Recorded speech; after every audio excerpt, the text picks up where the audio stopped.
C'est donc une scène absolument sidérante. Paris, 11e arrondissement ce matin. Il était 8h20. Des malfaiteurs encagoulés tentent de faire monter de force dans une camionnette 3 personnes, dont un enfant. Une tentative d'enlèvement en plein Paris. En plein jour, les victimes sont des proches, je vous le disais, d'un chef d'entreprise. La scène a été filmée. La tentative a échoué. Les malfaiteurs courent toujours ce soir. Guillaume Lavial, Clémence Renard, Pierre Barbin avec Sébastien Rio. Les victimes sont déjà au sol. Un homme et une femme. Autour d'eux, 3 individus cagoulés tentent de les faire monter de force dans leur camionnette. 17, oui. Les victimes résistent pendant de longues secondes, alors que les agresseurs les frappent. Au sol, une arme, perdue par les individus cagoulés. Jetée au loin par la femme. Un passant va alors s'en saisir et tenter de faire fuir les assaillants. 17. Au même moment, un autre témoin surgit, armé d'un extincteur. Les agresseurs prennent la fuite. Leur véhicule sera retrouvé abandonné, quelques rues plus loin. Les 2 victimes sont blessées. L'homme saigne abondamment du crâne et est pris en charge par un riverain. Il était très stressé pour sa femme et son enfant. Et je lui ai calmé en disant qu'ils allaient bien, qu'il fallait qu'ils se détendent, et pendant que je lui faisais quand je lui appuyais sur le crâne pour arrêter l'hémorragie. Après l'agression, l'homme et la femme trouvent refuge dans un café au coin de la rue. Elle était en état de choc total. Elle a compris ce qui lui est arrivé? Je sais pas, honnêtement, j'en sais pas. Même mon serveur, il était en état de choc. Le couple a ensuite été transporté à l'hôpital. Les motivations des malfaiteurs sont pour l'heure encore floues. Les 2 victimes sont des proches d'un chef d'entreprise du secteur des crypto-monnaies.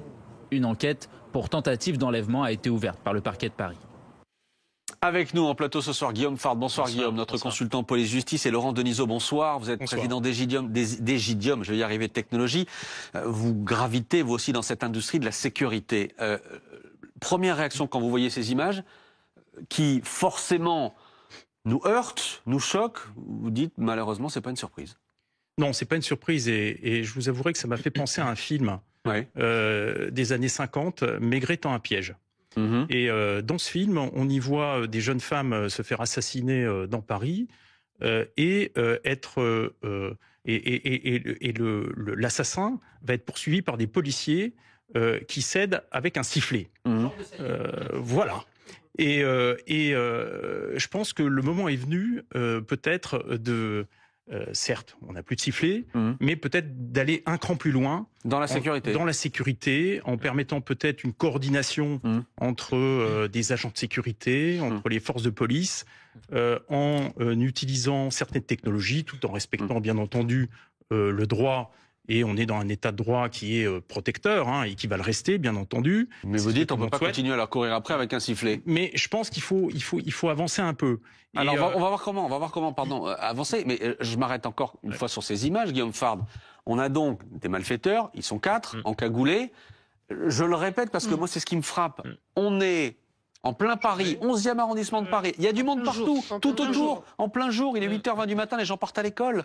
Et ils débarquent et ils pensent que c'est le bon moment, le bon lieu pour faire ce genre de choses. Mais parce qu'ils n'ont aucun état d'âme. Mais une fois encore, que des criminels n'aient aucun état d'âme, c'est pas une nouveauté. L'enlèvement du baron Édouard Jean Rampin le 23 janvier 1978, c'est avenue Foch. C'est pas le quartier...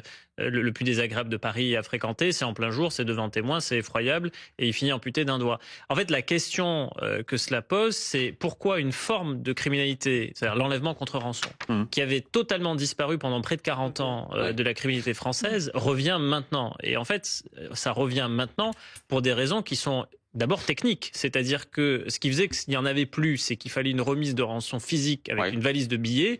C'est en 1975, l'enlèvement du petit Mérieux, et les ravisseurs le capturent sur le chemin de l'école, demandent 20 millions de francs de l'époque en billets. Bon, quand on remet la valise, on est traçable. Et donc le fait d'être retrouvé a fait que les malfaiteurs ont abandonné.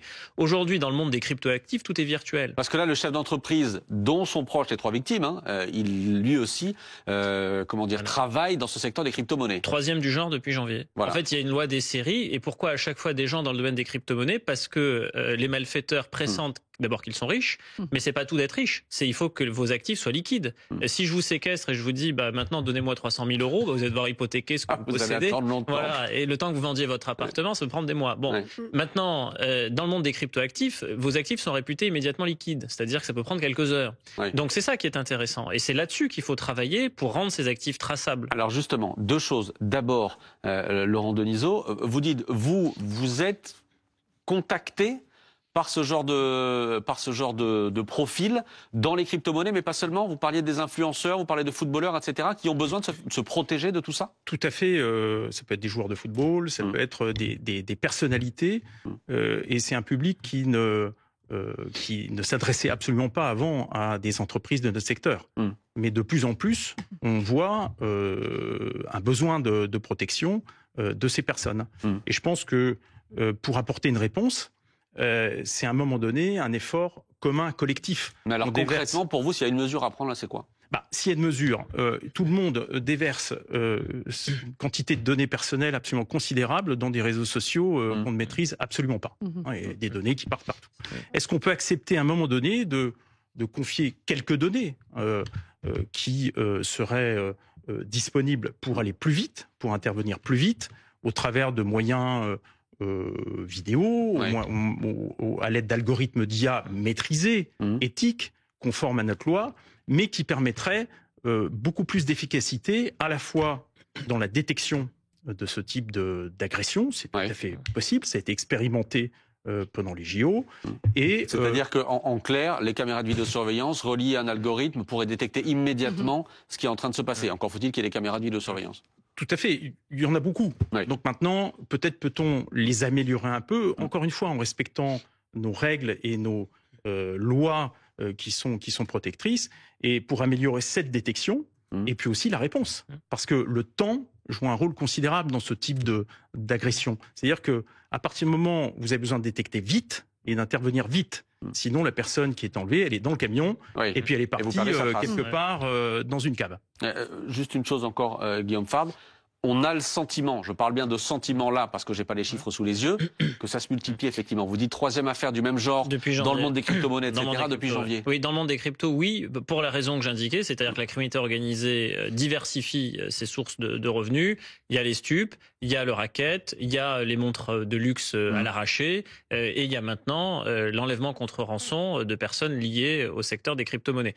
Et donc, comment on peut faire baisser cela? Il faut essayer de travailler sur l'intérêt financier de l'opération. Et donc, dans le monde des cryptoactifs, il faut rendre les actifs traçables. C'était en partie le cas dans l'affaire Ballan. Si vous vous souvenez, il y a une partie de la rançon qui a été versée. Ballan, c'est lui qui avait été enlevé, fondateur d'une grande société de crypto-monnaies, qui avait été enlevé, on lui a coupé un doigt. Exactement. Et on avait envoyé à ses proches une demande de rançon. Et les gendarmes ont réussi à récupérer la quasi-totalité des fonds. Et donc, en fait, si à chaque opération, vous récupérez la quasi-totalité des fonds, ça n'a plus d'intérêt. Ça, c'est une mesure très technique. On n'y est pas aujourd'hui, et donc ça oblige ces personnes multimillionnaires à recourir à de la protection privée, qui est un pis-aller, mais pour l'heure, il n'y a pas mieux. Il n'y a pas mieux.